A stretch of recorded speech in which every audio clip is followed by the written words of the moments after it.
নবীজি বলেন আখলিস দীনাকা ইয়াকফিকাল আমালুল কলিল।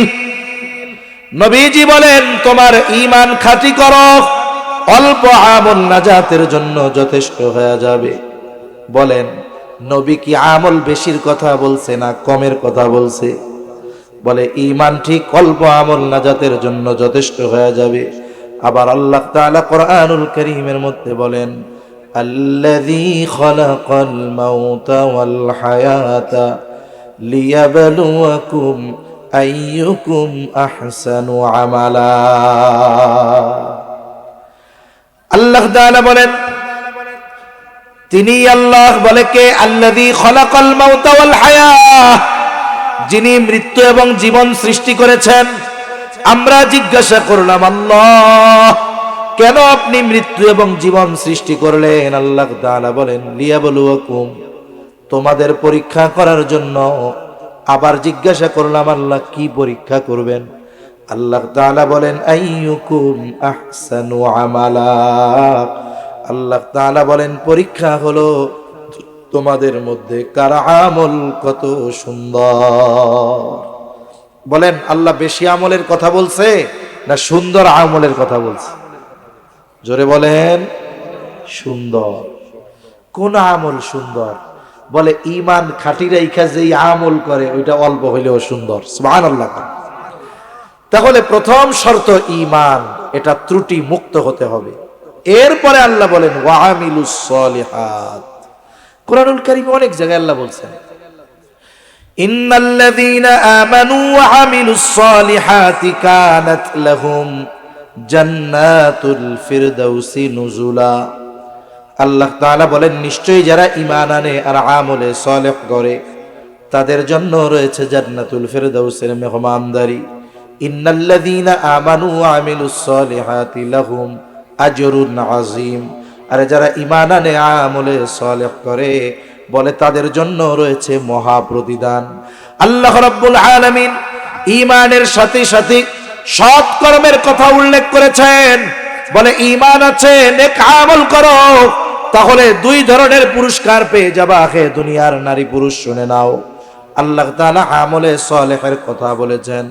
বুজুর্গানে দিন বলেন সৎ আমল, আমলে সালেহ কোনটা?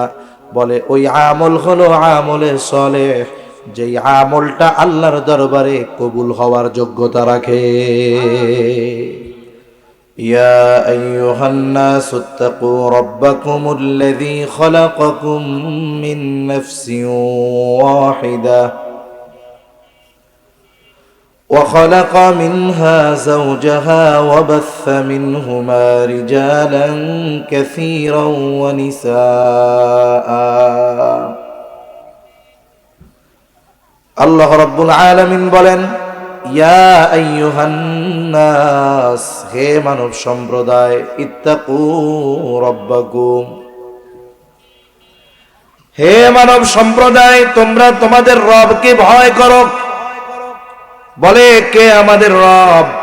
আল্লাহ তাআলা বলেন আল্লাযী খালাকাকুম মিন নাফসিন ওয়াহিদা, যিনি তোমাদেরকে একটি প্রাণ থেকে সৃষ্টি করেছেন। কয়টি প্রাণ? জোরে বলেন কয়টা?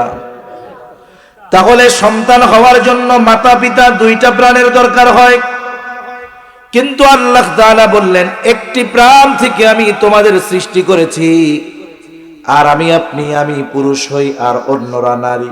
বলে আমাদের মূল কি? বলে রূহ। বলে দেহের সাথে রূহ আছে যতক্ষণ, দেহের দাম আছে ততক্ষণ। যখনই দেহ থেকে রূহ বের হয়ে যাবে ওটার আর কোনো দাম নাই। এ পৃথিবীর সবচেয়ে সুন্দর যে তার দেহ থেকে যখন রূহ বের হয়ে যাবে তাকে বাসার মধ্যে রাখবে? রাখবে না। রাসূলুল্লাহ সাল্লাল্লাহু আলাইহি ওয়াসাল্লাম বলেন আল্লাহ তাআলা আদম আলাইহিস সালাতু ওয়াস সালামকে বানিয়েছেন মাটি থেকে আর আমাদেরকে বানিয়েছেন আদম থেকে। আর এক হাদিসের মধ্যে আসছে নবীজি সাল্লাল্লাহু আলাইহি ওয়াসাল্লাম বলেন আল্লাহ তাআলা আদম আলাইহিস সালামের পৃষ্ঠদেশ তথা পিঠ থেকে কিয়ামত পর্যন্ত যত মানুষ আসবে, দুনিয়ায় যত মানুষ আছে, যত মানুষ দুনিয়া থেকে চলে গেছে, সকলের রূহ আল্লাহ তাআলা আদম আলাইহিস সালামের পৃষ্ঠদেশ তথা পিঠ থেকে আল্লাহ বের করেছে। তাহলে হোক নারী হোক পুরুষ, সকলের রূহ আল্লাহ কয়জন থেকে বের করেছেন? এজন্য আল্লাহ কি বললেন?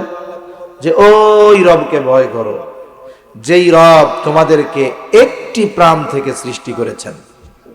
তাহলে আমাদের রূহ এটা মূল, এটা আল্লাহ বের করেছেন কয়জন থেকে? জোরে কোন। এরপরে কি হইল? নারী পুরুষ কেমনে হইল? এই দেহের গঠন। এরপরে আল্লাহ তাআলা বলেন, وخلق منها زوجها وبث منهما رجالا كثيرا ونساء। এরপরে আল্লাহ তাআলা তিনি তার থেকে তার জোড়াকে বের করলেন। তার মানে হাওয়া আলাইহিস সালাম, আদম আলাইহিস সালামের সহধর্মিণীকে আদম আলাইহিস সালাম থেকেই সৃষ্টি করেছেন আল্লাহ। এরপরে কি হলো? وبث منهما رجالا كثيرا ونساء। এই দুইজনের মাধ্যমেই আল্লাহ তাআলা এই পৃথিবীতে নারী এবং পুরুষের বিস্তার ঘটিয়েছেন। তার মানে এই দেহের গঠন পাওয়ার আগে আমাদের মৌলিক যে জিনিস রূহ আল্লাহ একজন থেকে বের করেছেন।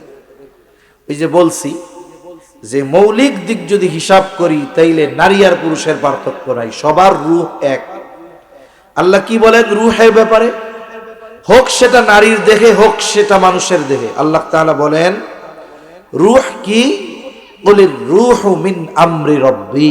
নবীজিকে প্রশ্ন করেছে কাফেররা, ইহুদিরা শিখায়া দিছে যে জিজ্ঞাসা করো যে রূহ কি জিনিস। তারা নবীকে এসে জিজ্ঞাসা করেছে, আল্লাহ তাআলা জবাব জানিয়ে দিয়েছেন, আপনি বলেন রূহ হলো আপনার রবের নির্দেশ। তাহলে আল্লাহ তাআলা নারী এবং পুরুষের মধ্যে দৈহিক কিছু পার্থক্য দিয়েছেন, যে পার্থক্যগুলো স্বাভাবিক আমরা বুঝি। একজন নারী সন্তান ধারণে সক্ষম বলে পুরুষ সক্ষম নয়। একজন নারী সন্তানকে স্তনপান করাতে সক্ষম বলে একজন পুরুষ সেটাতে সক্ষম নয়। সাধারণত যদি হরমোন জনিত কোনো প্রবলেম না থাকে, নারীর মুখে কখনো দাড়ি গজায় না, কিন্তু পুরুষের মুখে দাড়ি গজায়। এইরকম সৃষ্টিগত কিছু পার্থক্য আছে, সবগুলা তো বলার প্রয়োজন নাই, অল্প দুই একটা বললেই বাকিগুলা বোঝা যায়। এইবার বলে শরীয়তের হুকুমগত কিছু তারতম্য আছে, পার্থক্য আছে। বলে কি পার্থক্য? বলে একটা মেয়ে যখন প্রাপ্তবয়স্কা হয়ে যায়, বালেগা হয়ে যায়, ওই সময় থেকে নিয়ে 50-55 বছর পর্যন্ত প্রতি মাসে 3 থেকে 10 দিন যদি সুস্থ থাকে, তাহলে তার একটা বিশেষ সময় অতিবাহিত হয়। বলে এই সময়গুলোতে ইসলাম তার জন্য নামাজকে মাফ করে দিয়েছে।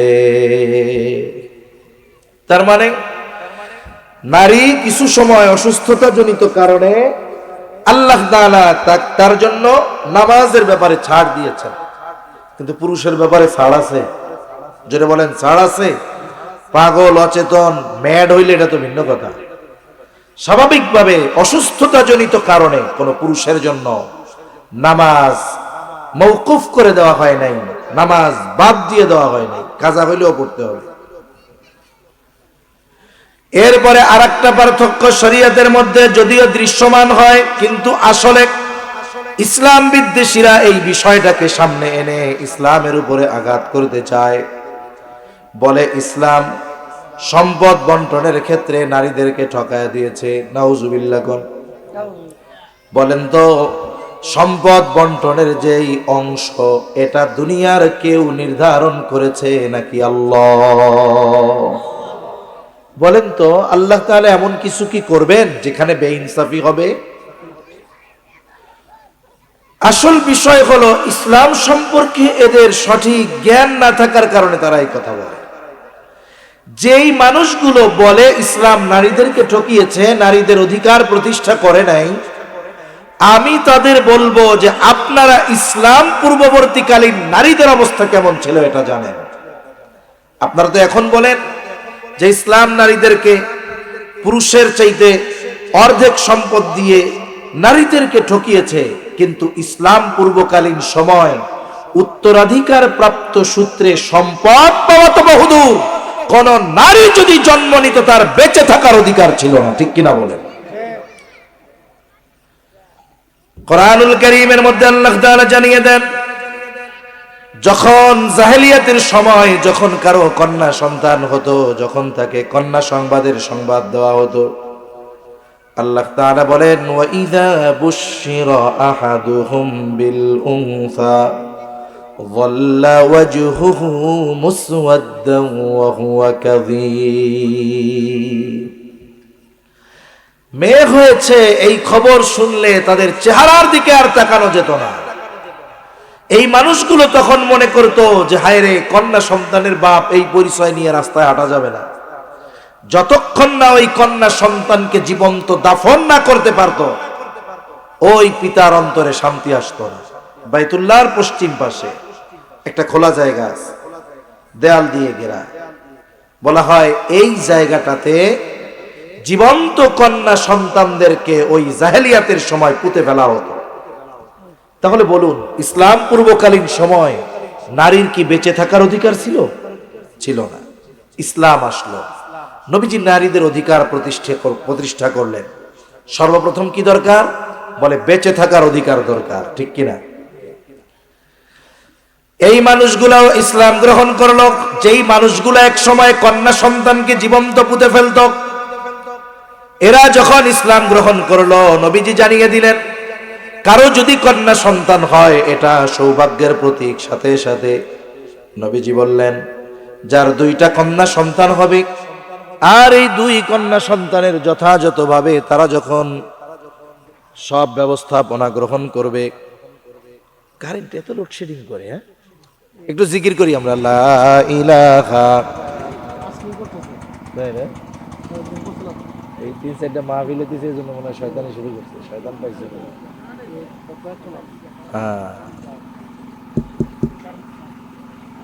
লা ইল্লাল্লাহ, লা ইলাহা ইল্লাল্লাহু মুহাম্মাদুর রাসূলুল্লাহ। রাসূলুল্লাহ সাল্লাল্লাহু আলাইহি ওয়াসাল্লাম জানিয়ে দিলেন দুইটা কন্যা সন্তান হবে। বলে এই দুই কন্যা সন্তানের যথাযথ যত্ন নিবে, বড় করবে, দিন শেখাবে। সর্বশেষ এই দুইটা কন্যাকে দুইটা দিনদার পাত্রের হাতে তুলে দিবে। নবীজি জানিয়ে দিলেন ওই ব্যক্তি দুইটা জান্নাতের মালিক হয়ে যাবে। যদি একাধিক হয়, আরো বেশি হয়, যতগুলা হবে ততগুলার ব্যাপারে এই যে পিতা কষ্ট করবে, এর বদৌলতে আল্লাহ তাআলা তাকে এক একটা জান্নাতের মালিক বানায় দিবে। সুবহান। তাহলে ইসলাম সর্বপ্রথম দিল নারীদের বেঁচে থাকার অধিকার। বলে জাহেলিয়াতের সময় স্ত্রী হিসাবে নারীদের অধিকার ছিল না। বলে ওই সময় অনেক সময় স্বামী তার স্ত্রীকে অন্য পুরুষের কাছে পাঠিয়ে দিত, কিন্তু ইসলাম স্ত্রী হিসাবে তাদের অধিকার প্রতিষ্ঠা করলো। এরপরে মা হিসাবে তাদের অধিকার ছিল না, ইসলাম মা হিসাবে নারীর অধিকার প্রতিষ্ঠা করলো। আল্লাহ তাআলা বলেন, ইউসিকুমুল্লাহু ফি আওলাদিকুম লিযযাকারি মিসলু হাযযিল উনসায়াইন। আল্লাহ তাআলা সন্তান সন্ততির ব্যাপারে ওসিয়ত করতেছেন, মানে এটাই আল্লাহর চূড়ান্ত ফয়সালা। এর উপরে কলম দাগার কারো ক্ষমতা নাই। আপনাদের হয়তো অনেকের জানা আছে, যাদের বয়স 25 বছর হবে তাদের জানা থাকবে। কারণ স্বাভাবিক 2012 সালে যখন ইসলাম বিরোধী আইন আমাদের দেশে রাষ্ট্রীয়ভাবে নারী এবং পুরুষের সম্পদ বন্টনের ক্ষেত্রে, পিতার সম্পদ বন্টনের ক্ষেত্রে নারী এবং পুরুষের সমান অধিকার প্রতিষ্ঠার নামে কোরআনের এই আইনের বিরুদ্ধে যখন রাষ্ট্র আইন প্রয়োগ করার সিদ্ধান্ত নিয়েছিল, আমাদের বাংলাদেশের সিংহ পুরুষ মুফতি আমিনী রহমাতুল্লাহি আলাইহি গর্জে উঠেছিলেন এই নারী নীতি নিয়ে। ওই সময় ওই জালেমরা চেয়েছিল যে কোরআনের আইনকে পরিবর্তন করে তারা রাষ্ট্রীয়ভাবে এই আইন করবে যে উত্তরাধিকার প্রাপ্ত থেকে যেই সম্পদ এটা নারী পুরুষ সমান সমান পাবে, তাহলে কার আইনের উপরে হাত দেওয়া হবে? আজকে কোথায় তারা? আল্লাহর কোরআন আছে না নাই? আল্লাহর আইন আছে না নাই? যারা কোরআনের আইনের উপরে, কোরআনের সিদ্ধান্তের উপরে, আল্লাহর সিদ্ধান্তের উপরে যারা নিজেদের সিদ্ধান্তকে মুসলমানদের উপরে চাপিয়ে দেওয়ার অপচেষ্টা করেছিল, কোরআন আছে, ইসলাম আছে, থাকবে, কিন্তু তারা আজকে কোথায়? ঠিক কিনা বলেন? তাহলে আল্লাহ তাআলার ফয়সালা দুইজন কন্যা যতটুকু পাবে একজন ছেলে ততটুকু পাবে, এটা সিদ্ধান্ত আল্লাহর। বলে যদিও দেখা যায় পরিমাণ কম বেশ, কিন্তু আল্লাহ ঠকান নাই। উদাহরণ দিলে বুঝতে সহজ হবে। মনে করেন একজনের বেতন হলো 50,000 টাকা, আর একজনের বেতন হলো 25,000 টাকা।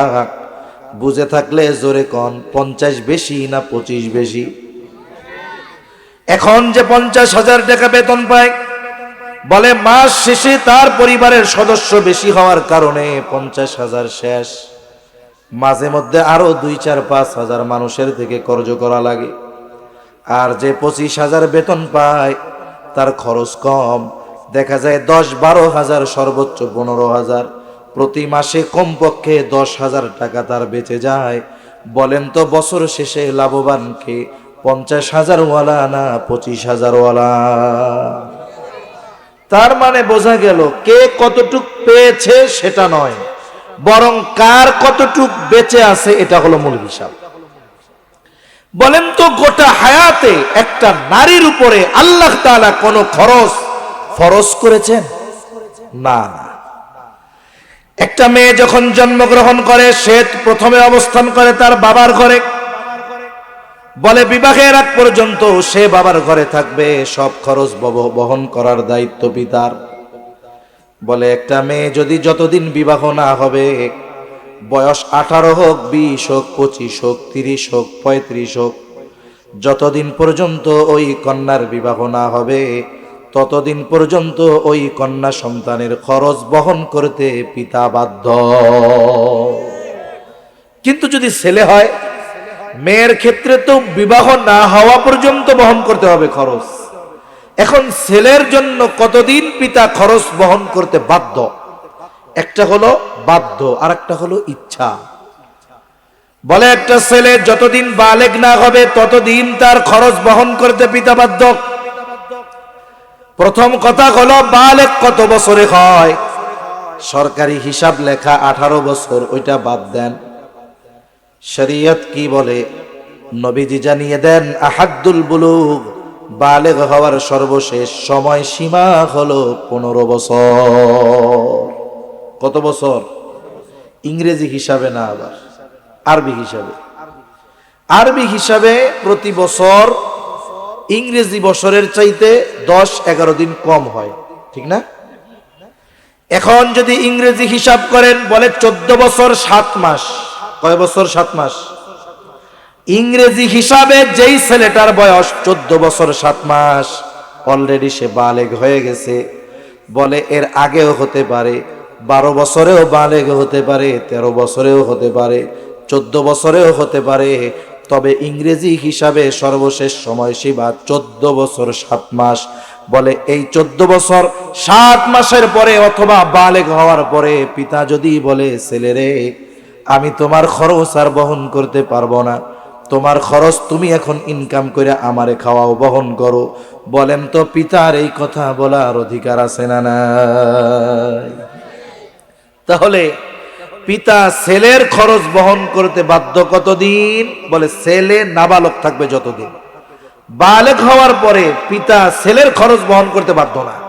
যদি স্কুলের খরচ দেয়, প্রাইভেটের খরচ দেয়, এটা পিতার ইচ্ছা, চাইলে উনি নাও দিতে পারে। কিন্তু মেয়ের ক্ষেত্রে বালেগা হওয়ার পরে যদি তার বিবাহে দেরি হয়, বলেন তো পিতা বলতে পারবে নাকি যে তোর বিয়া হয় না কেন, তোর খরচ দিতে পারবো না, তুই ইনকাম করে আমারে খাওয়া?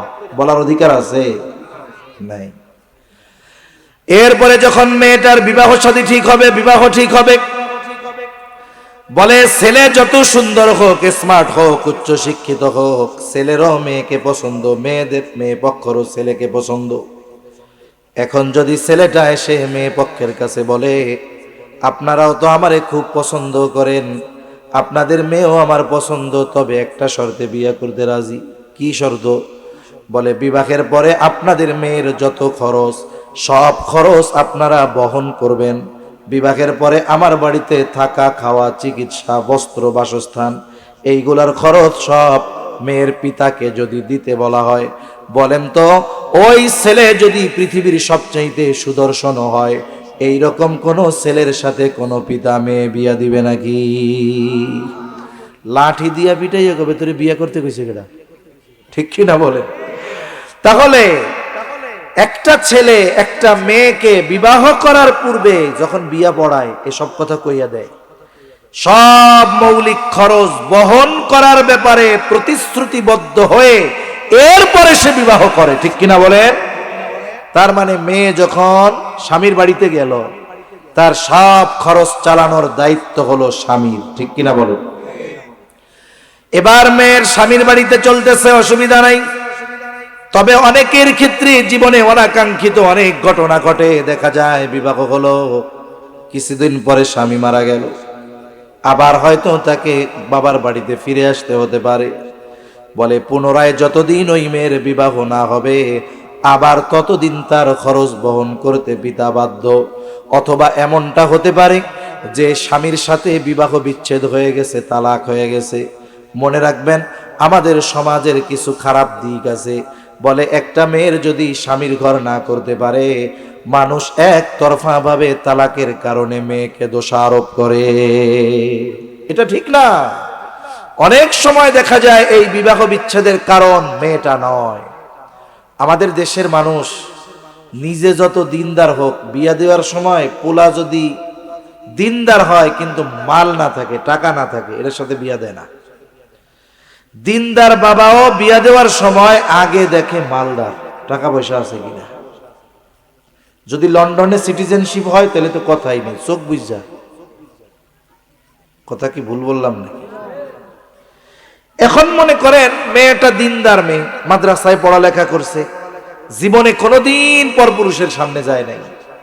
এখন এরে এরকম এক টাকা পয়সাওয়ালার সাথে বিয়ে দিছে, ঢাকা গুলশানে বাড়ি, ডুপ্লেক্স বাড়ি, রাজপ্রাসাদ, কিন্তু ওই বাড়িতে দ্বীনের কোনো গন্ধ নাই।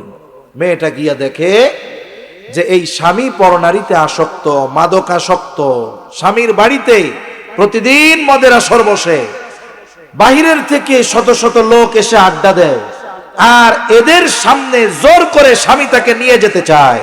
বলেন তো ওই বাড়িতে যতই আধুনিক ফ্যাসিলিটি থাকুক না কেন, একটা দিনদার মেয়ের জন্য ওই বাড়িটা একটা জাহান্নামে পরিণত হবে। ঠিক কিনা বলেন?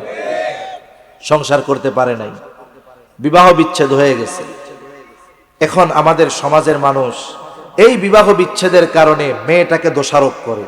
আসলে কি মেয়েটা দোষী? এজন্য মনে রাখবেন, অনেক সময় আছে যে তালাকপ্রাপ্তা কোনো মেয়ের ব্যাপারে আমরা কুধারণা পোষণ করে বসে থাকি। অনেকে বলে যে না, মেয়েটা খুব ভালো, দিনদার। কয় ভালো কয়ও না, ভালো হইলে কি তালাক খাইতো নি, এরকম কয়। ঠিক কিনা? কিন্তু সে যে এই যে তালাক প্রাপ্তা হলো, বিবাহ বিচ্ছেদ হলো, এখানে মূল দায় তো তার না, অন্য কারো।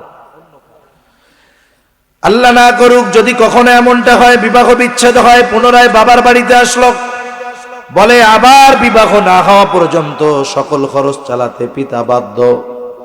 আর যদি স্বাভাবিকভাবে হায়াত অতিবাহিত হয়, এইবার স্বামী ইন্তেকাল করেছে, আল্লাহ সন্তান দিয়েছিল, বড় হয়েছে, আল্লাহ তাআলা স্পেশাল ভাবে আয়াত নাজিল করে ওই মায়ের যত চাহিদা সব কিছু পূরণ করার দায়িত্ব আল্লাহ সন্তানদের দিয়ে দিয়েছে। তাহলে বলেন, গোটা হায়াতে সে যখন কন্যা, খরচ বাপের, যখন স্ত্রী, খরচ স্বামীর, বলে যখন স্বামী নাই, সন্তান আছে, মা কয় সব খরচ বহন করার দায়িত্ব সন্তানের। এখন তারে আল্লাহ অর্ধেক দিছে ঠিক, গোটা হায়াতে কোনো খরচ আছে? জোরে বলেন, খরচ আছে? খরচ নাই। কিন্তু পোলারে দিছে আল্লাহ নারীর ডাবল, কিন্তু খরচের শেষ নাই। ঠিক কিনা?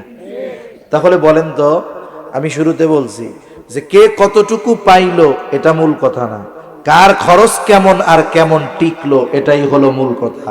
নারীর যা আছে সব ধরা। শরীয়তের কোন জায়গায় নারীকে খরচ বহন করতে বাধ্য করা হয়নি, বরং বিবাহ হবে স্বামী সব খরচ বহন করবে, এটা দিলেও হবে না, দেন মোহর দেওয়া লাগে, ঠিক কিনা বলেন? তার মানে সব জায়গায় আল্লাহ নারীরে জিতাইছে, এটাই বাস্তবতা। ইবাদতের ক্ষেত্রে আল্লাহ তাআলা কোন ধরনের তারতম্য করেন নাই। হিসাব যদি করা হয় এই জায়গায়ও আল্লাহ তাআলা নারীদেরকে জিতায় দিয়েছে।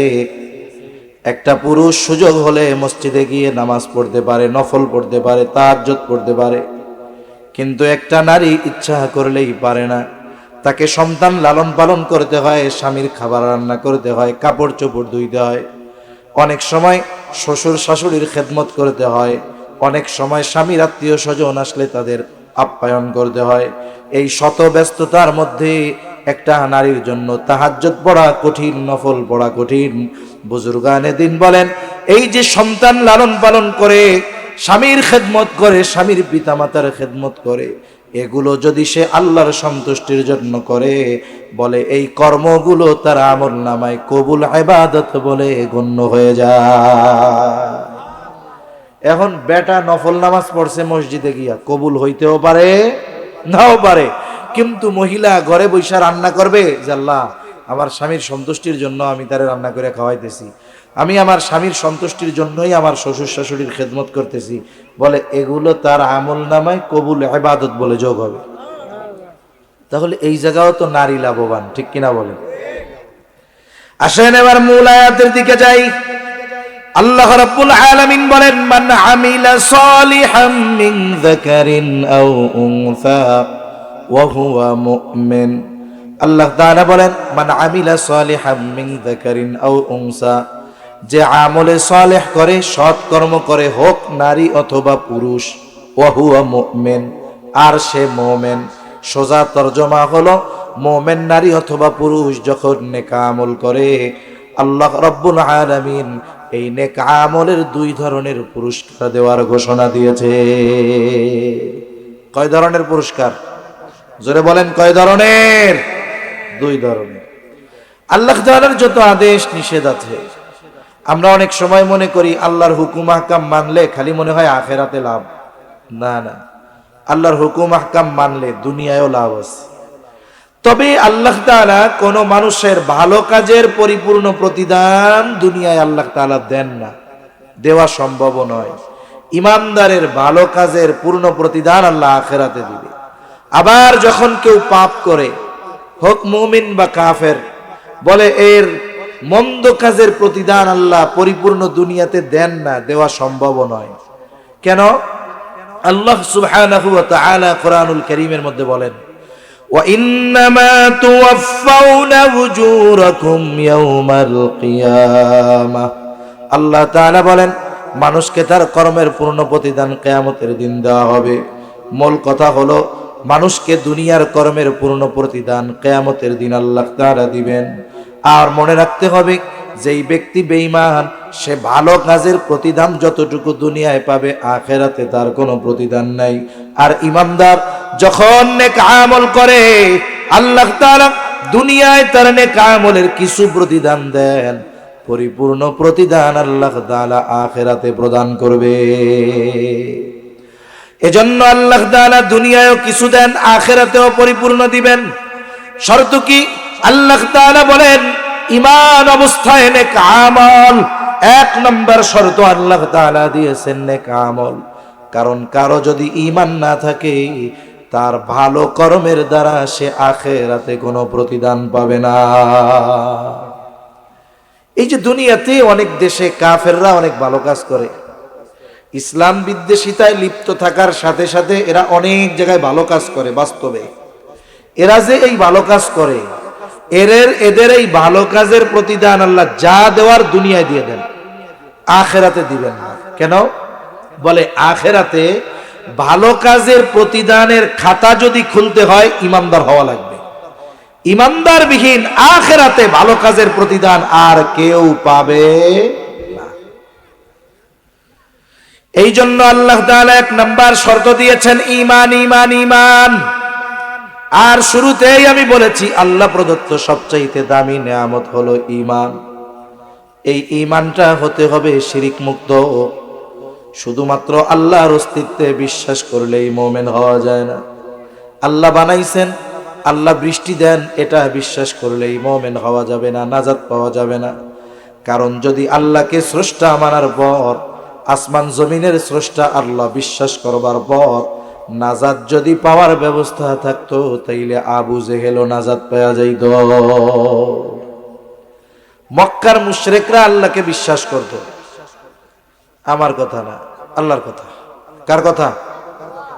আল্লাহ তাআলা বলেন, وَلَئِن سَأَلْتَهُم مَّنْ خَلَقَ السَّمَاوَاتِ وَالْأَرْضَ لَيَقُولُنَّ اللَّهُ। আল্লাহ তাআলা বলেন, আপনি যদি মক্কার মুশরিকদেরকে জিজ্ঞাসা করেন, মান খালাকাস সামাওয়াতি ওয়াল আরদ, আসমান এবং জমিনের স্রষ্টা কে? আপনি যদি মক্কার মুশরিকদেরকে জিজ্ঞাসা করেন, ওরা ওদের দেবদেবীদের কথা বলবে না। কি বলবে? দুইটা তাকিদ যোগ করে আল্লাহ তাআলা বলেন, লা ইয়াকুলুন্নাল্লাহ, অবশ্যই অবশ্যই তারা বলবে আসমান জমিনের স্রষ্টা হলেন আল্লাহ। এরপরে আল্লাহ তাআলা বলেন, ওয়ালা ইন সাআলতাহুম মান নাযালা মিনাস সামাই মাআ, আপনি যদি তাদেরকে জিজ্ঞাসা করেন আসমান হতে কে পানি বর্ষণ করে। শুধু তাই না, এই জমিনটা এখন শক্ত, ফসল চাষাবাদের অনুপযুক্ত। বলেন তো, এই জমিনের উপরে যদি আল্লাহ 1 ঘন্টা বৃষ্টি নামায়, এই শক্ত মাটি শক্ত থাকবে নাকি নরম হয়ে যাবে? আল্লাহ তাআলা বলেন, আপনি যদি তাদের জিজ্ঞাসা করেন কে আসমান হতে পানি বর্ষণ করে। শুধু তাই না, ফাআহইয়া বিহিল আরদা বা'দা মাউতিহা, এই পানির দ্বারা কে মৃত জমিনকে পুনরুজ্জীবিত করে। অর্থাৎ ফসল চাষাবাদের অনুপযুক্ত শক্ত জমিন কে আসমান হতে পানি বর্ষণ করে ফসল চাষাবাদের উপযুক্ত করে তুলে। তারা তাদের দেবদেবীদের কথা বলবে না, অবশ্যই অবশ্যই তারা বলবে এগুলো যিনি করেন তিনি কে? আল্লাহ তাআলা এরপরে আরেক জায়গায় বলেন, ওয়ালা ইন সাআলতাহুম মান খালাকাহুম লা ইয়াকুলুন্নাল্লাহ, আপনি যদি তাদেরকে জিজ্ঞাসা করেন মান খালাকাহুম, তাদেরকে কে সৃষ্টি করেছে, তারা বলবে না আমরা এমনিই হয়ে গেছি, এমনটা বলবে না। আপনার এই প্রশ্নের জবাবেও তারা বলবে লা ইয়াকুলুন্নাল্লাহ, অবশ্যই অবশ্যই আমাদের স্রষ্টা হলেন আল্লাহ। এই বিশ্বাসগুলো আল্লাহর ব্যাপারে কাফেরদের ছিল, আবু জেহেল উতবা সাহেবাদের ছিল। বলেন তো, এরপরেও কি এদের ইমানদার বলার সুযোগ আছে? কেন নাই? এরা আল্লাহর অস্তিত্বে বিশ্বাসী ছিল, প্যাঁচ লাগায়া দিছে তাওহীদের ভিতরে গিয়া। কি করছে? বলে ওরা আল্লাহ তাআলার কাছে সরাসরি চাওয়া বাদ দিয়া কিছু জড় বস্তুকেও দেওয়ার ক্ষমতা আছে এমনটা মনে করেছে। এই জন্য মূর্তি বানাইছে। লাত, মানাত, উজ্জা, হাবল, এইগুলার কাছে গিয়া চায়, এক একটারে এক এক বিষয়ের দেবতা মনে করছে। এটা হলো মক্কার মুশরিকদের অবস্থা। এই জন্য আল্লাহর অস্তিত্বে বিশ্বাস করার পরেও ওরা বেঈমান। এখন আসেন, আমাদের সমাজে, আমাদের দেশে, মুসলমানদের লেবাসে কিছু মানুষের এই বিশ্বাস আছে না যে শাহজালাল রহমাতুল্লাহি আলাইহি কবরে শুয়ে থাকলেও এটা দেওয়ার ক্ষমতা আছে? এই বিশ্বাসের লোক সমাজে আছে না নাই? এজন্যই তো আমি কয়েকবার গেছি, একবার গিয়া দেখি এক আল্লাহর বান্দা মসজিদ পাশে, নামাজ মসজিদে পড়ে নাই, ওই জায়গায় গিয়া নামাজ পড়ছে। আর শাহজালাল রহমাতুল্লাহি আলাইহির কবরের পাশ দিয়ে যে প্রাচীর, ভেতরে গিয়া দেয়ালে মাথা লাগায় কইতেছে, বাবা এটার ব্যবস্থা করো, বাবা এটার ব্যবস্থা করো। বলেন তো, ওই ব্যক্তি আর আবু জেহেল এদের মধ্যে তফাত আছে? জোরে বলেন, তফাত আছে? এজন্য মনে রাখতে হবে, এই ধরনের অনেক শিরিক করে নেওয়ালা মুসলমান এই সমাজে আছে। কিছু শিরক আছে যেগুলোর কারণে আল্লাহর অস্তিত্বের প্রতি বিশ্বাস মূল্যহীন হয়ে যায়, কোনো দাম থাকে না। আপনার কাছে কলস আছে, পানি রাখতে পারবেন, কিন্তু কলস নিচে দিয়া বড় একটা ছিদ্র। ওইরকম 100 কলস থাকলে কি হবে? পানি জমাইতে পারবেন? জোরে বলেন পারবেন? সেজন্য আমাদের ঈমান হতে হবে ত্রুটি মুক্ত, শিরিক মুক্ত। আল্লাহ তাআলা আমাদের সকলকে শিরিক মুক্ত ঈমান নসিব করেন, জোরে বলি আমিন। ঈমান যদি ত্রুটি মুক্ত হয়ে যায়, আমল বেশি লাগে না। নবীজিও অনেক আমলের কথা বলেন নাই, আল্লাহও অনেক আমলের কথা বলেন নাই। নবীজি কি বলছে? নবীজি বলেন, আখলিস দীনাকা ইয়াকফিকাল আমালুল কলিল। নবীজি বলেন, তোমার ঈমান খাঁটি করো, অল্প আমল নাজাতের জন্য যথেষ্ট হয়ে যাবে। বলেন, নবী কি আমল বেশির কথা বলছে না কমের কথা বলছে? বলে ঈমান ঠিক, অল্প আমল নাজাতের জন্য যথেষ্ট হয়ে যাবে। আবার আল্লাহ তাআলা কোরআনুল কারীমের মধ্যে বলেন, আল্লাযী খালাকাল মাউতা ওয়াল হায়াতা লিয়াবলুয়াকুম আইয়ুকুম আহসানু আমালা। আল্লাহ তাআলা বলেন, তিনি আল্লাহ। বলে কে? আল্লাযী খালাকাল মাউতা ওয়াল হায়াত, যিনি মৃত্যু এবং জীবন সৃষ্টি করেছেন। আমরা জিজ্ঞাসা করলাম, আল্লাহ কেন আপনি মৃত্যু এবং জীবন সৃষ্টি করলেন? আল্লাহ তাআলা বলেন, লিয়াবলুয়াকুম, তোমাদের পরীক্ষা করার জন্য। আবার জিজ্ঞাসা করলাম, আল্লাহ কি পরীক্ষা করবেন? আল্লাহ তাআলা বলেন, আইয়ুকুম আহসানু আমালা। আল্লাহ তাআলা বলেন, পরীক্ষা হলো তোমাদের মধ্যে কার আমল কত সুন্দর। বলেন, আল্লাহ বেশি আমলের কথা বলছে না সুন্দর আমলের কথা বলছে? জোরে বলেন। সুন্দর। কোন আমল সুন্দর? বলে ঈমান খাঁটি রাইখা যেই আমল করে ওইটা অল্প হইলেও সুন্দর। সুবহানাল্লাহ। তাহলে প্রথম শর্ত ঈমান, এটা ত্রুটি মুক্ত হতে হবে। এরপরে আল্লাহ বলেন, ওয়া আমিলুস সলিহাত। কুরআনুল কারীমে অনেক জায়গায় আল্লাহ বলছেন, ইন্নাল্লাযীনা আমানু ওয়া আমিলুস সলিহাতি কানাত লাহুম জান্নাতুল ফিরদাউসি নুজুলা। আল্লাহ তাআলা বলেন, নিশ্চয়ই যারা ঈমান আনে আর আমলে সালেহ করে তাদের জন্য রয়েছে জান্নাতুল ফিরদাউসের মেহমানদারি। ইন্নাল্লাযীনা আমানু ওয়া আমিলুস সলিহাতি লাহুম আজরুন আযীম। আর যারা ঈমান আনে আমলে সালেহ করে, বলে তাদের জন্য রয়েছে মহা প্রতিদান। আল্লাহ রাব্বুল আলামিন ঈমানের সাথে সাথে সৎ কর্মের কথা উল্লেখ করেছেন। বলে ঈমান আছে, নেক আমল করো, তাহলে 2 ধরনের পুরস্কার পেয়ে যাবা। আখে দুনিয়ার নারী পুরুষ শুনে নাও। আল্লাহ তাআলা আমলে সালেহের কথা বলেছেন। বুজুর্গানে দিন বলেন, সৎ আমল, আমলে সালেহ কোনটা? বলে ওই আমল হলো আমলে সালেহ যেই আমলটা আল্লাহর দরবারে কবুল হওয়ার যোগ্যতা রাখে। আমাদের সব আমল আল্লাহর কাছে কবুল হয় না। সবাই মসজিদে নামাজ পড়ে, সবারটা কবুল হয় না। সবাই দান করে আমল, কিন্তু যারটা কবুল হয় ওরটাই সৎ আমল। ঠিক কিনা বলেন? এখন আমি আপনি যদি আমার আপনার আমলগুলো আল্লাহর কাছে কবুল করাতে চাই, তাহলে কিছু শর্তের আলোকে যদি আমল করি, বলে আমার অল্প হলেও কবুল করবেন কে? আরো জোরে কে? আল্লাহ। এজন্য আমি আপনাদেরকে অধিক আমলে নিরুৎসাহিত করতেছি, বিষয়টা এমন নয়। বরং আমরা চাই, এই প্রচেষ্টা আমরা করি যে আমার ঈমান খাঁটি রেখে আমার আমলটা অল্প হোক, যেন ওই আমলটা আল্লাহর দরবারে গৃহীত হয়। তাহলে 1 নাম্বার, যদি আমল আল্লাহর কাছে কবুল করাতে চাই, কি দরকার? বলে আমার নিয়তের বিশুদ্ধতা দরকার। আমি যেই আমলটা করব, যত ছোট হোক না কেন, একমাত্র কার সন্তুষ্টির জন্য করব? জোরে বলেন। এই যে তাফসীর মাহফিলের আয়োজন হিলফুল ফুজুল ইসলামী যুব সংগঠনের উদ্যোগে, যদি তাদের নিয়ত থাকে, বাস্তব কথা রাগ হওয়ার কোনো কিছু নাই।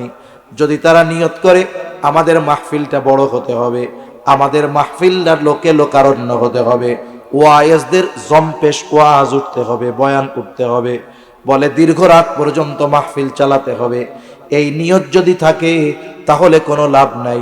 কিন্তু যদি শুধু এতটুক নিয়ত করে, আল্লাহ এত কষ্ট করে এই আয়োজন করতেছি আপনার সন্তুষ্টির জন্য, আপনি কবুল করলে আর কিছুর প্রয়োজন নাই, বলে হতে পারে এই নিয়তটুকুর কারণে এই মাহফিল কিয়ামতে নাজাতের কারণ হয়ে যেতে পারে। এজন্য দুনিয়ার যত নেক আমল আছে, ক্ষুদ্র থেকে ক্ষুদ্রাতীত, আমরা সব নেক আমলগুলো কার সন্তুষ্টির জন্য করব? এখন নামাজ, রোজা, হজ, যাকাত এগুলো কার জন্য করব? আল্লাহর জন্য। আলহাজ হওয়ার জন্য হজ করা যাবে না, দানবীর খেতাব লাগানোর জন্য দান করা যাবে না। কত মানুষ আছে আলহাজ হওয়ার জন্য বারবার হজ করে। এখন এক লোক তার নাম হাজি অমক, আর একজন বলে আলহাজ তমক। এখন হাজি সাহেব কয় আলহাজ, শুনতে ভাল লাগে। ইমাম সাহেবের কাছে গিয়া কয়, ইমাম সাহেব আমি হজ করছি, ও হজ করছি, আমারে হাজি কম, তারে আলহাজ কয় কেন?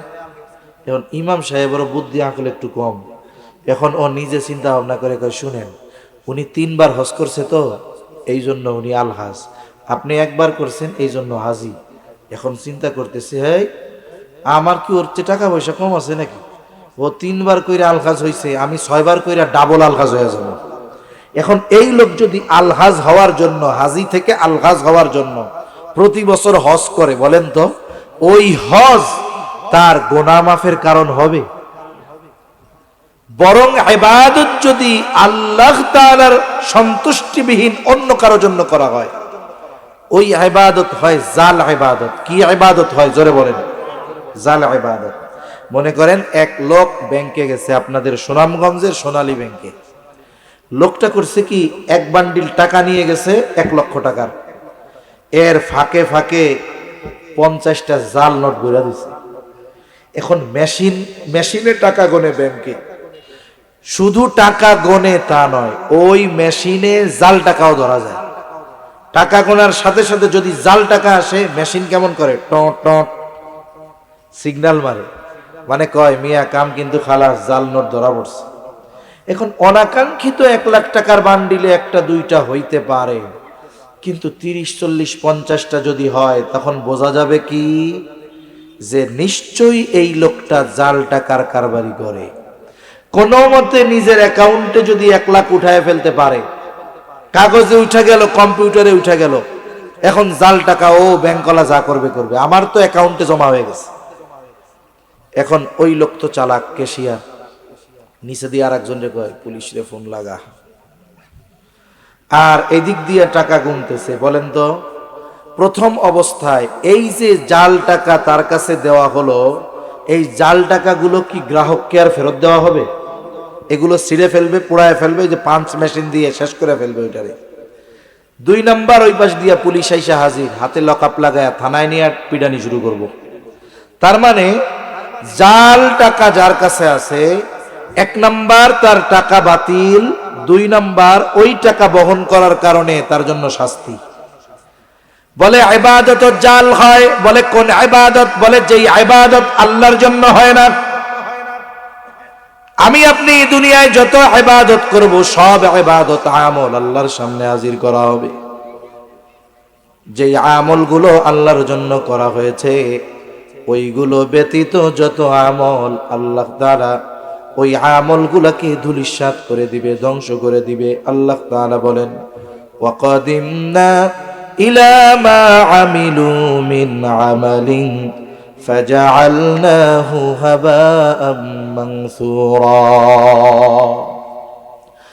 আল্লাহ রাব্বুল আলামিন যেই ইবাদতগুলো তার সন্তুষ্টির জন্য করা হয় নাই, বলে ওই আমলগুলোকে আল্লাহ তাআলা আল হাবাউল মানসুরে পরিণত করবে, ধুলায় নিশ্চিহ্ন করে দিবে। আল্লাহ এই যে হলো জাল ইবাদত ধ্বংস, জাল টাকা ধ্বংস। এইবার জাল টাকা বহন করার কারণে শাস্তি। বলে বান্দা যে ইবাদত আমার জন্য করার দরকার ছিল, ওই ইবাদত যখন মানুষের সন্তুষ্টির জন্য করা হয়, বলে এটা এক ধরনের শিরক হয়, পাপ হয়, অন্যায় হয়। এইবার এই অন্যায়ের কারণে তার শাস্তি হয়ে যাবে জাহান্নাম। এজন্য আমরা সকল ইবাদত একমাত্র কার জন্য করব? জোরে বলেন। এজন্য আল্লাহ তাআলা বলেন, নবী আপনি বলে দেন, ইন্না সলাতি ওয়া নুসুকি ওয়া মাহইয়ায়া ওয়া মামাতি লিল্লাহি রাব্বিল আলামিন।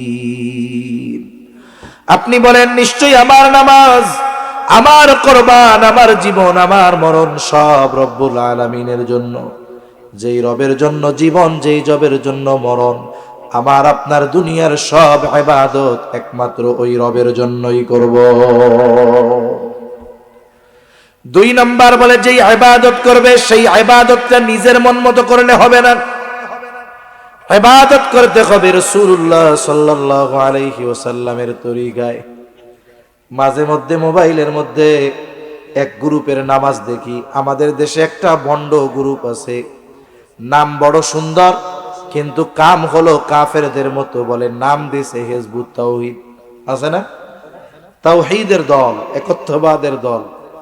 এরা নামাজ পড়ে, এদের ইমাম সাহেব বিড়ি টেনে নামাজে যায়, কয় হ্যাঁ, দেখেন নাই কিরকম আল্লাহু আকবার মানে, কেমন দেখেন নাই? এরকম মানে নামাজ পড়ে নাকি কারো সাথে ঝগড়া করতেছে, তার কোনো ঠিক নেই।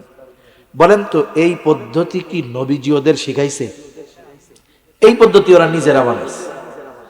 যে কোনো ইবাদত নবীজির পদ্ধতিতে ইবাদত করা যায় না এমনটা নাই, বরং এই পৃথিবীর সকল ইবাদতের তরিকা নবীজি শিখিয়ে গিয়েছেন, ঠিক কিনা বলেন? নবীজি সাহাবায়ে কেরামকে শিখাইছে। সাহাবায়ে কেরাম এই প্রচার করতে করতে ধারাবাহিকতার ক্রমান্বয়ে এক সময় আমরা শিখছি নামাজ পড়তে হবে কেমনে, রোজা রাখতে হবে কেমনে, কোন পদ্ধতিতে যাকাত দিতে হবে। দেখেন, ইবাদত তো নবীর তরিকায় হবেই, বরং দুনিয়ার কিছু কাজ যদি নবীর তরিকায় করা হয়, ওই দুনিয়ার কাজও ইবাদত বলে গণ্য হয়ে যায়। আর সেইখানে ইবাদত নবীর তরিকায় নাই, এটা বলার কোনো সুযোগ নাই। একেবারে ব্যক্তিগত জীবন থেকে নিয়ে সব নবীজির পদ্ধতিতে করা যায়। এজন্য ইবাদত হতে হবে নবীজির তরিকায়। বলে দুনিয়ার কাজ খাওয়া, এটা দুনিয়াবি একটা কাজ, না খাইলে গুনাহ নাই, বেশি খাইলে সওয়াবও নাই। কিন্তু কোন ব্যক্তি যদি আল্লাহর জন্য এই চিন্তা করে মনে মনে, আমি খাইতেছি এই জন্য খাইলে শক্তি হবে, শক্তি হইলে ইবাদত করা আমার জন্য সহজ হবে, তাহলে খাইলো আল্লাহর জন্য, ইবাদতে সহজতার জন্য।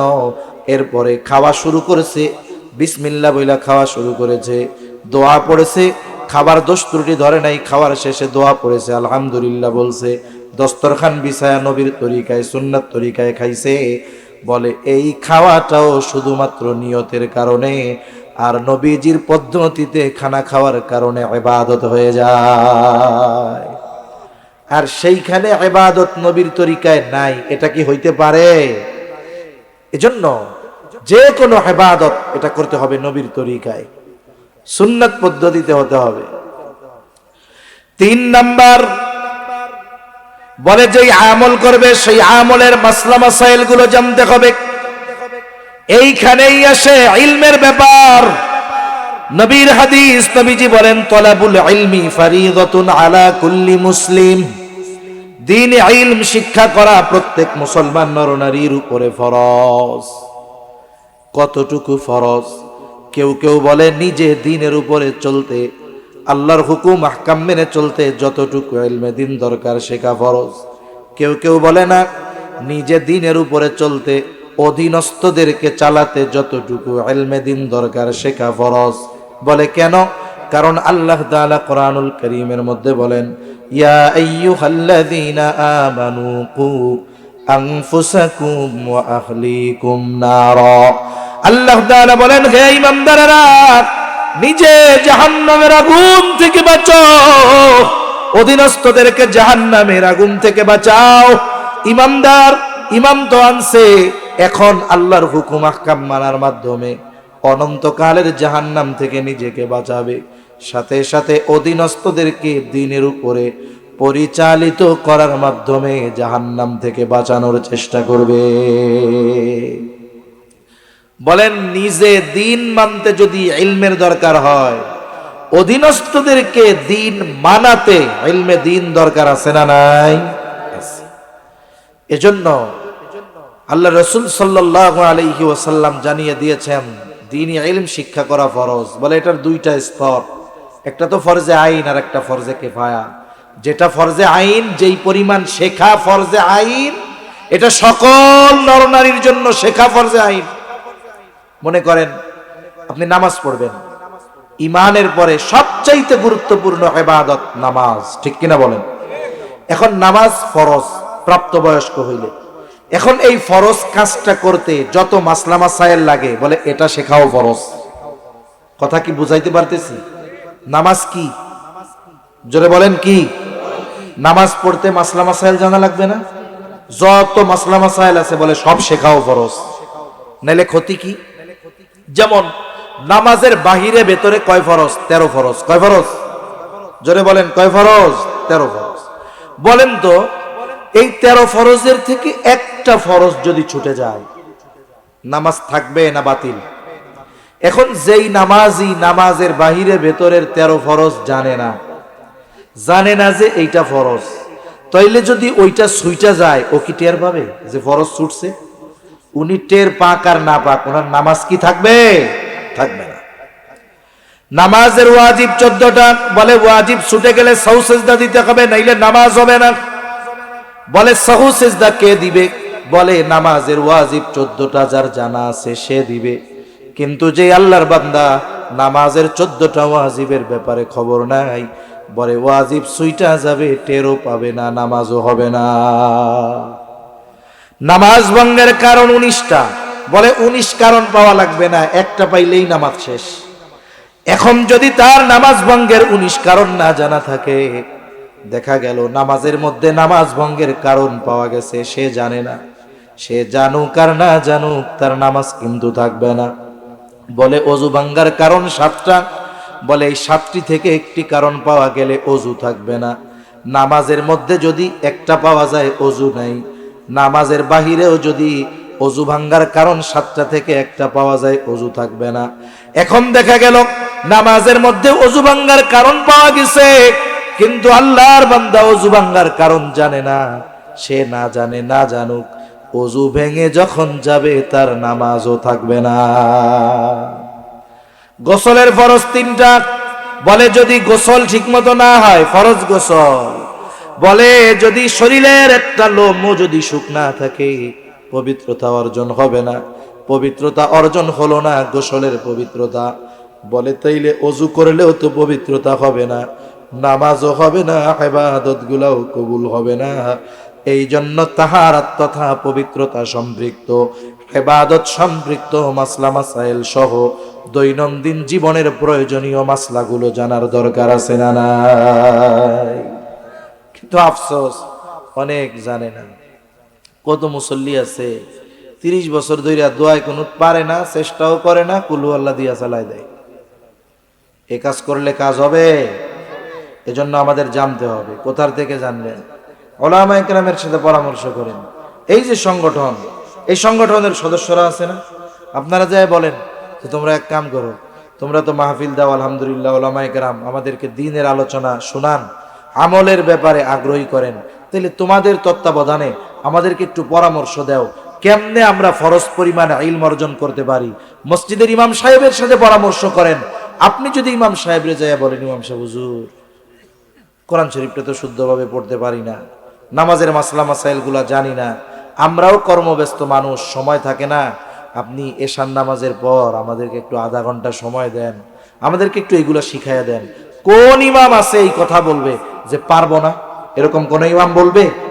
জোরে বলেন বলবে? আমাদের শিক্ষার কোনো ইচ্ছা নাই, আগ্রহ নাই।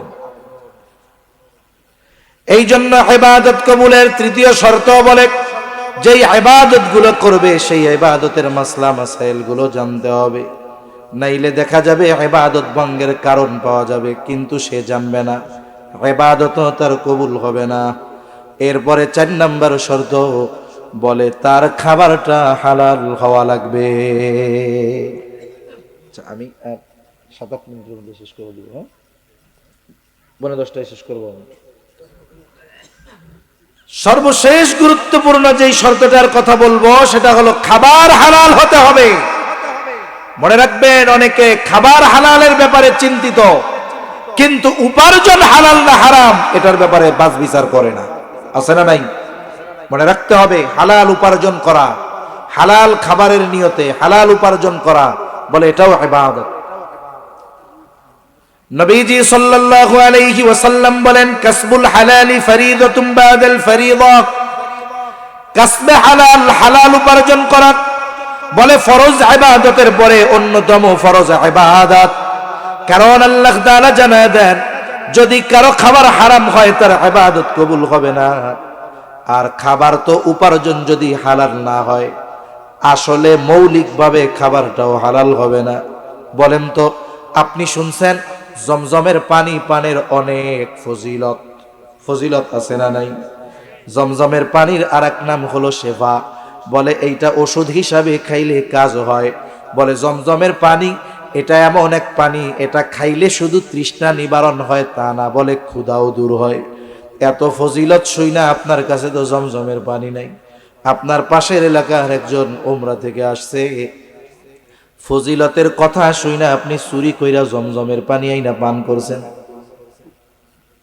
সওয়াব হবে। জমজমের পানি তো পবিত্র আছে, কিন্তু আপনার কর্মের কারণে এই খাবারটা আপনার জন্য অবৈধ হয়ে গেছে। এজন্য উপার্জন যখন হারাম হয়, খাবার যদি মৌলিকভাবে হালাল হয়, উপার্জনের টাকা হারাম হওয়ার কারণে ওই হালাল খাবারটা তার জন্য হারাম হয়ে যায়। এজন্য উপার্জন হালাল দরকার আছে না নাই? মনে রাখবেন, নবীজি বলেন হালাল উপার্জন করা ফরজ ইবাদতের পরে অন্যতম ফরজ ইবাদত। কোন ব্যক্তি যদি এই নিয়ত করে যে আমি ইবাদত কবুলের জন্য হালাল উপার্জন করব, হালাল খাবো, বলে সে যে হালাল উপার্জনের নিয়তে হালাল কর্ম করবে, এই কর্মটাও তার আমল নামায় ইবাদত বলে গণ্য হবে। বলে কেন? বলে সে তো হালাল উপার্জনটা করতেছে আল্লাহর আদেশে হালাল খাওয়ার জন্য, ঠিক কিনা বলেন? এজন্য সমাজে অনেক মানুষ আছে, কর্মের দিক দিয়ে আমরা তাদের কর্মটাকে ছোট বলি। একজন রিক্সা চালায়, একজন দিন মজুর, কুলি, এদেরকে আমরা পেশাগত দিক দিয়ে তুচ্ছ তাচ্ছিল্য করি। মনে রাখতে হবে, আপনার এলাকার সচিব সাহেব যদি সুদখোর ঘুষখোর হয়, আল্লাহর কসম ওই হারাম উপার্জনকারীর চাইতে আপনার বাজারে জুতা সেলাই করে হালাল উপার্জনকারীর মূল্য আল্লাহর কাছে অগণিত গুণ বেশি। এজন্য কর্ম ছোট হোক, যদি কর্ম হালাল হয়, উপার্জন হালাল হয়, এটাই যথেষ্ট, ঠিক কিনা বলে? সাথে সাথে খাবারটাও কি হতে হবে? হালাল হতে হবে। আলোচনা শেষ। এখন যদি উপার্জন হারাম আর খাবার হারাম হয়, ক্ষতিটা কি? তিনটা ক্ষতি আমরা জানবো। এক নাম্বার ক্ষতি, বলে যারা হারাম খায় এদের দোয়া আল্লাহ কবুল করেন না। এক ব্যক্তি বহুদূর পরিশ্রম করে উস্কো খুস্কো চুলে বায়তুল্লাহর গেলাফ ধরে দোয়া করতেছে একেবারে বিনয়ের সাথে। মানুষেরা ওর অবস্থা দেখে মনে করতেছে এই ব্যক্তির দোয়া আল্লাহ ফিরায় দিতে পারেন না, কিন্তু এই ব্যক্তির বাস্তব অবস্থা মানুষের জানা ছিল না। আল্লাহ তাআলা আমার আপনার নবীকে ওই ব্যক্তির বাস্তব অবস্থা জানায় দিলেন। এবার নবীজি বলতেছেন, শোনো, ওই ব্যক্তির দোয়া আল্লাহ কেমনে কবুল করবে? যার খাবার হারাম টাকার, হারাম খাবার দিয়ে যার দেহ গঠিত, আর যার গায়ে হারাম টাকার পোশাক, তার দোয়া আল্লাহ তাআলা কেমনে কবুল করবে? মনে রাখবেন, হারামখোর, হারাম উপার্জনকারী, হারাম ভক্ষণকারী দোয়া কবুলের যত সময় আছে, স্থান আছে, কোথাও গিয়ে তার দোয়া যত বিনয়ের সাথে করুক না কেন, আল্লাহ তাআলা কবুল করবে না। আরাফার ময়দানে গিয়ে দোয়া করবে, যেদিন আল্লাহ ক্ষমার ঘোষণা দিয়েছেন। বলে ও হজ কইরা হাজি আর আলহাজ হইতে পারবে, কিন্তু গুনাহ মাফ করাতে পারবে না। এজন্য হারাম যারা খায়, উপার্জন করে, এদের দোয়া কবুল হয় না। দুই নম্বরে ইবাদত কবুল হয় না। আল্লাহ তাআলা কোরআনুল কারীমের মধ্যে সব রাসূলগণকে এক নির্দেশ দিয়েছেন, ইয়া আইয়ুহার রাসূলু কুলু মিনাত তাইয়্যিবাত ওয়া আমালু সালিহা। আল্লাহ তাআলা বলেন, হে রাসূলগণ, কুলু মিনাত তাইয়্যিবাত, আপনারা পবিত্র খান আর আমলে সালেহ করেন। বুজুর্গানে দিন বলেন, যার খাবার পবিত্র নয়, হালাল নয়, এর আমল কখনো আল্লাহর কাছে কবুল হয় না।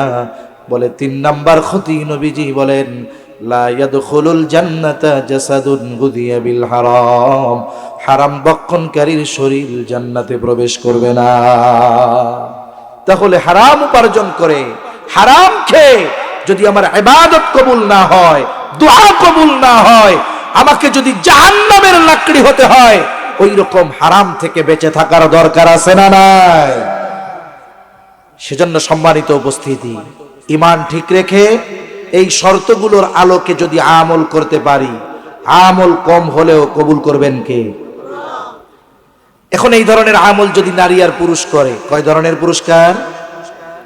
এক ধরনের পুরস্কার দুনিয়ায় আল্লাহ তাআলা বলেন ফালানুহিয়ান্নাহু হায়াতান তাইয়্যিবা, আল্লাহ তাআলা তাকে হায়াতে তাইয়্যিবা দান করবে। এই দুনিয়ায় অমুখাপেক্ষী জীবন দান করবে, স্বল্পে তুষ্টতা দান করবে, ইবাদতে মজা দান করবে। আল্লাহ রাব্বুল আলামিন দুনিয়ার যত প্রয়োজন মেটানোর ব্যবস্থা করবে। বলে দ্বিতীয় ধরনের পুরস্কার আখিরাতে।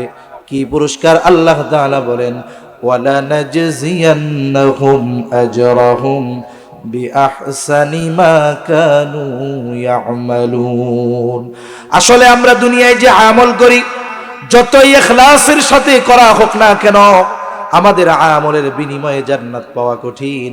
কিন্তু আল্লাহ তাআলা জানায় দেন, গোলাম রে, এইগুলো ঠিক রেখে যদি তুমি আমল করো, তুমি দুনিয়ায় যে আমল করেছো তার চাইতে অগণিত গুণ বেশি উত্তম প্রতিদান আল্লাহ তাআলা আমি তোমাকে দান করব। এজন্য আমরা আমাদের ঈমান পরিশুদ্ধ করে শর্তগুলো ঠিক রেখে নেক আমল করব তো ইনশাআল্লাহ। বলেন, নেক আমল করলে শুধু আখিরাতের লাভ না দুনিয়ারও লাভ আছে? সেজন্য মনে রাখতে হবে, যদি আমরা আল্লাহর এই হুকুমগুলো মেনে চলি, আমরা দুনিয়াও কামিয়াব, আখিরাতেও কামিয়াব। আল্লাহ সুবহানাহু ওয়া তাআলা আমাদের সবাইকে কথাগুলো বুঝবার, আমল করবার তৌফিক দান করেন। সকলে বলি আমিন। ওয়া আখিরু দাওয়ানা আনিল হামদুলিল্লাহি রাব্বিল আলামিন।